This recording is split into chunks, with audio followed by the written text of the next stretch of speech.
चाहिँ बन्दैछ नेपाल भने बापत खराने ग्याङहरूलाई यो चित्त बुझ्दैन।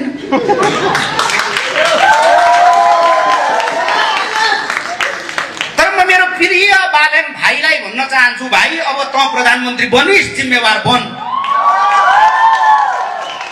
एउटा दाइले यति हक चाहिँ राख्छ, मेरो भाइ यमबुद्धको भाइ त्यो बालेन अहिले प्रधानमन्त्री बनेको छ भाइ, सम्हाल्ने। र म सम्मानको साथ अहिलेसम्म जति भने त्यो भाइलाई भनेको, सम्मानका साथ म मेरो देशको सम्माननीय प्रधानमन्त्री आदरणीय बालेन्द्र शाहज्यूलाई पनि अनुरोध गर्छु, जनताका प्रश्नहरूबाट नभाग्नुहोस्, कमसेकम संसदमा उभिने आँट गर्नुहोस्। तपाईँ संसदमा बस्न नसक्दा मान्छेले गाँजा खाने मान्छे एकै ठाउँमा धेरै बेर बस्न सक्दैन भन्ने लख काटेका छन्।